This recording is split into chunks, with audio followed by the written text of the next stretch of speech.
Welcome to my program, Bashy's Corner.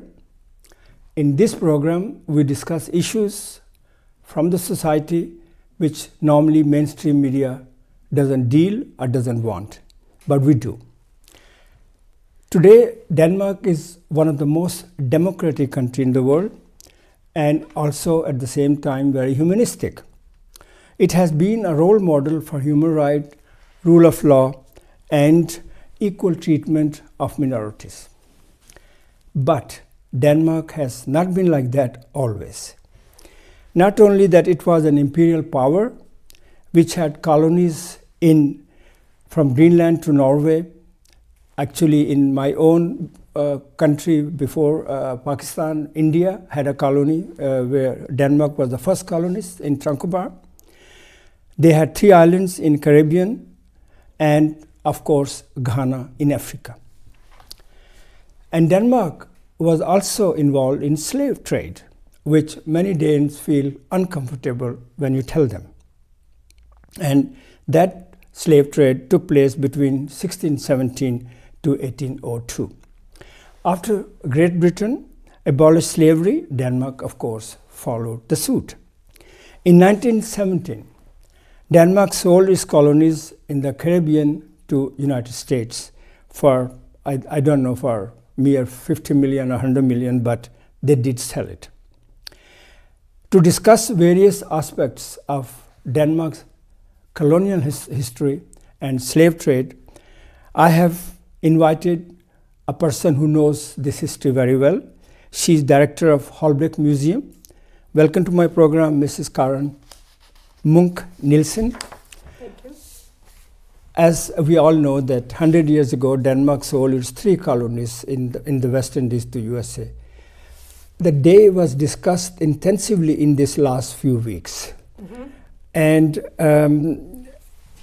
why should it matter today? It's very important for a country to know its history. And a lot of people don't know that we had colonies at all. So having this centennial is very important as a marker, as a, what can you say, a starting point to discuss a very forgotten past. Somebody say we have amnesia, others say that we have suppressed the history. Was it ugly? You're director of Holbæk Museum, as I said in my introduction, and it has a permanent exhibition actually about the Danish colonial history. Why at your museum? Well, my museum is in a merger with other museums in West Zealand. Okay. Where Copenhagen is. Copenhagen is situated in the island of Zealand. Sure. And west of Zealand, we have Museum West Zealand, and my museum is part of that. Okay. We have 11 houses of exhibition. Wow.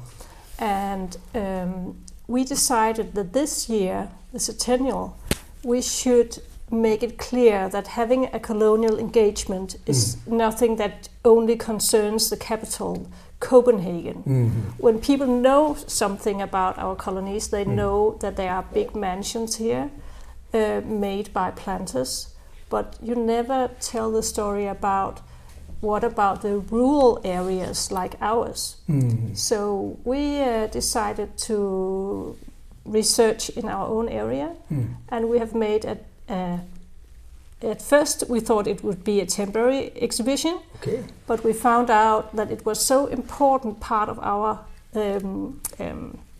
area, so important part of our history, that we had to make it a permanent exhibition. I understand that now it's after 100 years, so we are talking about that, but why there has not been any effort in Denmark before to exhibit this kind of history? I think that is a good question. Thank you.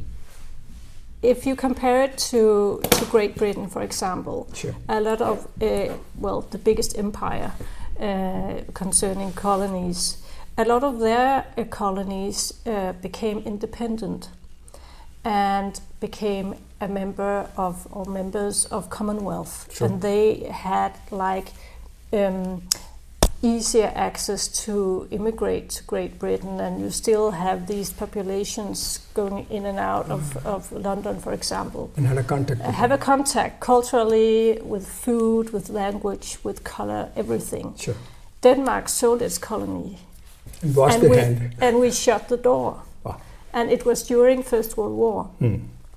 After that, we had Second World War, and Denmark became a fighter for human rights. Okay. And as you said in the prologue, we little by little became, known for being a liberal country. Sure. And that image doesn't fit with having colonies. No. And in the same time, we don't have this population here, that part of our population from the colonies to remind us, or to remind us, hey, what about our common past? So there were some Danish citizens who had been living in the former colonies, but they had another view on what it is to have, what it means to have colonies. Even before it was opened officially on 2nd April, I suppose, there had been a huge discussion in the media, academics, lectures. I attended some lectures too. Did you take part in those discussions? Because you have so much knowledge, you could have also contributed. A little bit. Okay. A lot of things are happening in Copenhagen and Aarhus. That's true. But I've been participating in seminars, both Danish and Nordic seminars, leading up to it. Yeah. And I have also been to US Virgin Islands to talk with the population about their view on our common past. We have often noticed that Danes use the term Danish West Indies. And as you say, it has been sold 100 years back. We have washed our hands, closed the door. Why some Danes are so proud of their colonial history? I think that they don't know what it means to have a colonial history. They are told by the travel agencies, come to Dansk Vestindien, the Danish West Indies, and feel the romantic history, this beautiful landscapes, drink some rum. They are served the romantic, nostalgic idea of this tropical paradise as it's sold as. But as they are not, most people in Denmark are not educated in schools. It has not been a part of the curriculum. Yeah, the trade between Europe, Africa, and the Caribbean, yes, but not what it means to have a colonial engagement, what it means to have enslaved people. So I don't think people are mean or anything. They're just ignorant. Not enlightened about it. Coming back to you, how long have you been in charge of that museum in Holbæk? For 4 years. For 4 years? Yeah. And where does your interest in history come from? Oh, that's many years ago, when I was in high school, and then I was taught about the Spanish Civil War. Oh, okay. And of course, also my father, he was a history teacher, so he took me always to museums as a child and so on. But when I was in high school and I was taught about the Spanish Civil War, I suddenly realized that it was not a war, internal war, but there were big powers interfering, and suddenly I understood the world in another way, and saw how much the past can change and be important for people living now. Absolutely. And then I thought, well, this is what I'm going to. So what did you study then at the university? In the university, I actually wrote my thesis on Danish colonial history. Okay, yeah. Right. That makes sense. Of your exhibition, how has been the public response to that, to look in the mirror? People have been very excited about it. I think that our topic, that we have found local examples on connections to the former Danish colonies, make people aware of their own local society. They see their rural area, the big estates, and their towns in another way. And suddenly are they reminded they are part of history in another way. It's more close to them than when they hear about stories that these big mansions in Copenhagen. So what kind of items are on display if somebody wants to come? And I'm sure people will like to come. What kind of items you have displayed in the exhibition? Well, we have various items. We have furniture from a family who immigrated to St. Croix from our area, and returned.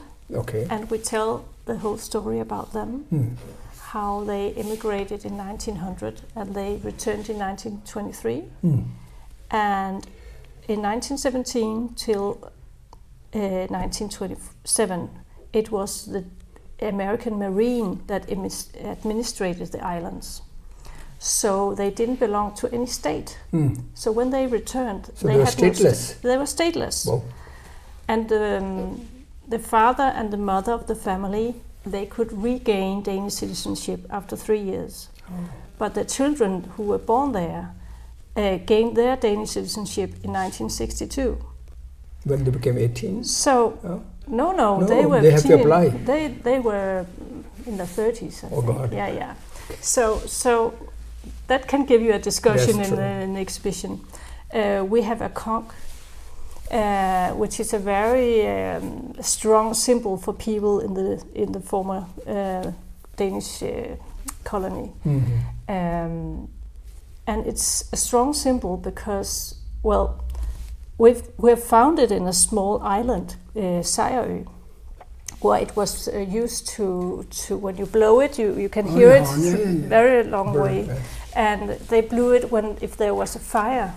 And what is the most interesting item in that exhibition? Yeah, well, the conch is a symbol because it was used in the plantations to blow it in 3:30 in the morning when the enslaved people had to go to the fields, and you blow it again when they have to go back. So like a factory, a signal horn. To a horn. Okay. But if white people heard this horn in other times of the day, they got really scared because enslaved also used it as a signal for uprising.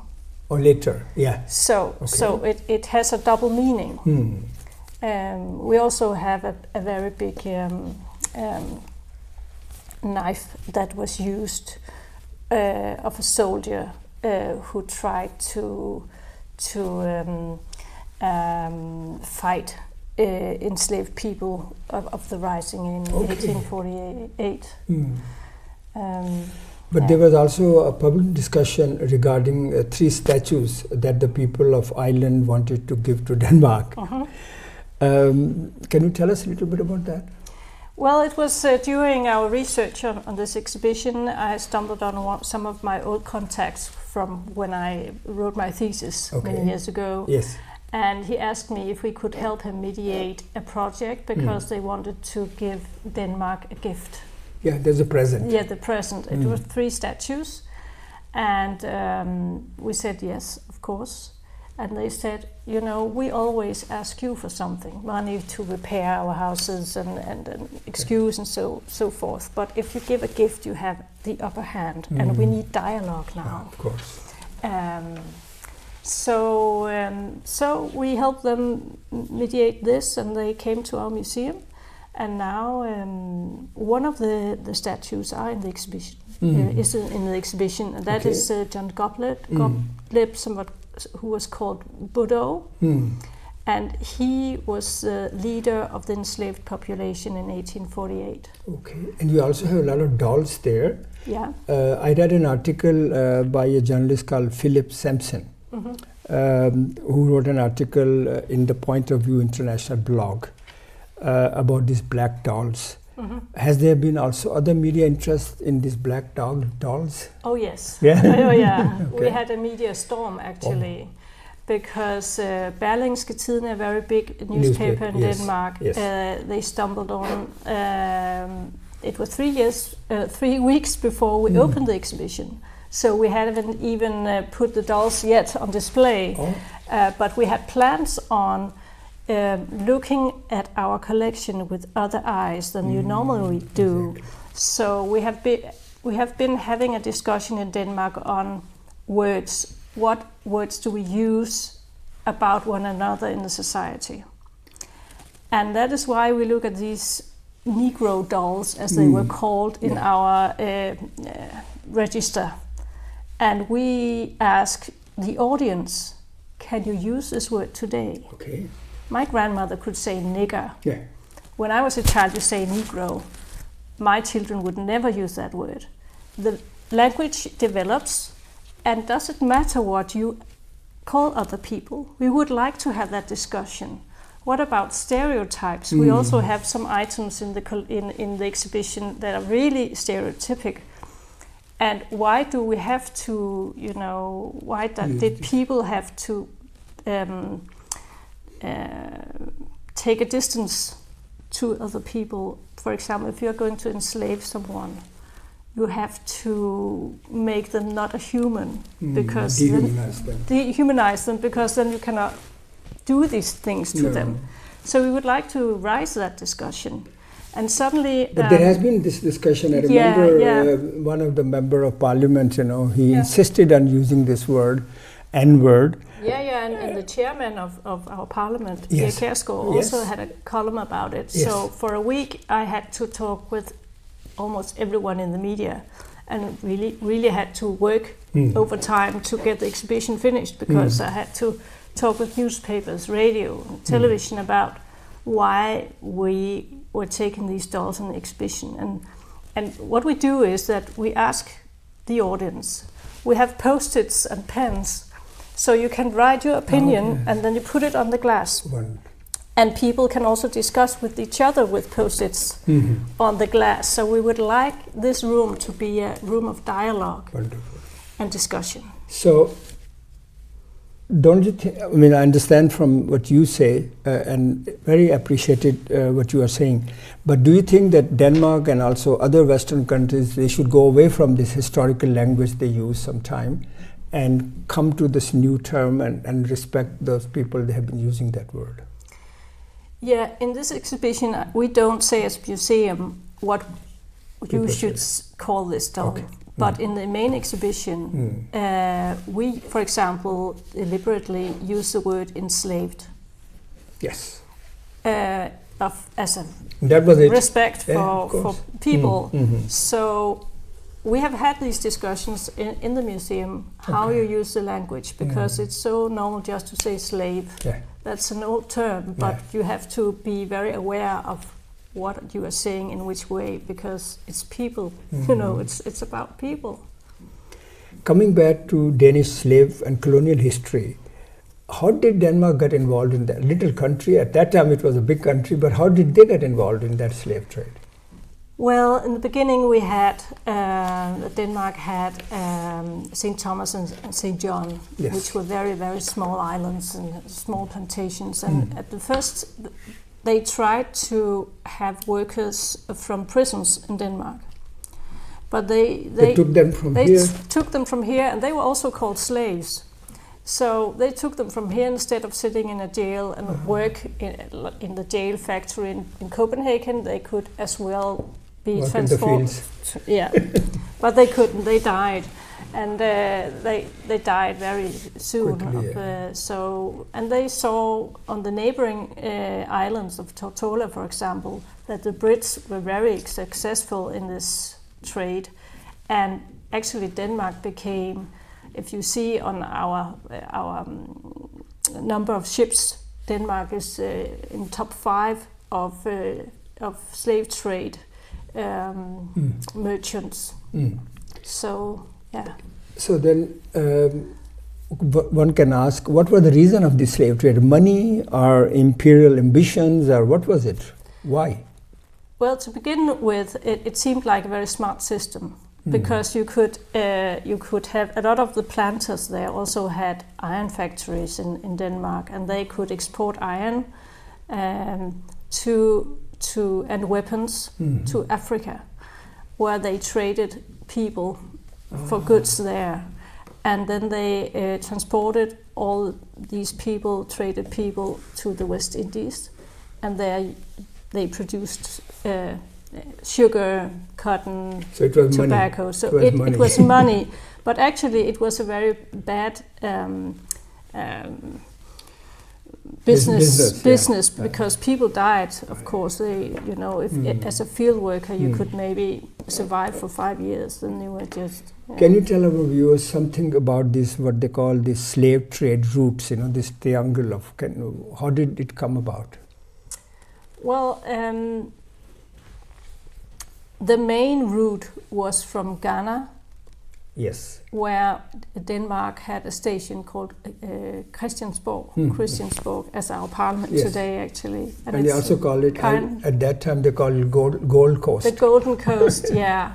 And from there they traded people, mostly from the Ghana area and Benin, what is Benin today. Yeah. Then a ship came, and they could spend weeks on filling up the ship with people. So they were stuffed into the bottom of the ship, and they could lie there, wait for weeks until it was filled, and they were transported to either the Danish islands, but also Cuba, Jamaica, Puerto Rico. So the Danish slave traders didn't only transport to the Danish colonies, but also to other nation islands. And that's why we became so big in slave trade. So they were helping others? Yeah, around 110,000 people that the Danes transported. Karen, it is also said that many of the magnificent buildings in Copenhagen and other parts of Denmark you see, they have links with the slave trade. What are those buildings? Well, that's the area around the castle in Copenhagen. And the Queen's Castle? The Queen's Castle, and also part of the Queen's Castle. The big mansions that are just beside the castle in a street called Bredgade. Yes. And Kongens Nytorv, which is a big square. All this area was built by planters. And a lot of Christianshavn, which were a part of Copenhagen where the merchants were living. The ship merchants, A little tricky question. Danes, both historians and public, they say that Danes treated their slaves very humanely. Can you, hand on your heart, say that we were better slave traders than others? No, nothing tells us. There's no justification. No. Actually, Denmark was known in the beginning of 1700s that we were some of the harshest ones. That there was a very famous governor who was very strict, who was very quick at chopping off hands and legs as punishments. And he didn't realize that it was bad for business because people couldn't, of course, work. But he was really, really harsh, and the Danish were just as hard as anyone else. What was his name? I can't remember right now. It doesn't matter. It was, was there a resistance to slave trade in the islands? Rebellion? Yeah, there were a lot of rebellions, and some of the most famous one is in 1733 in St. John. Where the enslaved people actually kicked out the whites from the island and hold the island for 9 months. Wow. And it's very unusual. It is. So I guess that's why it's so important and famous. And you have these letters from fleeing Danes and Englishmen who tells about how they killed everyone.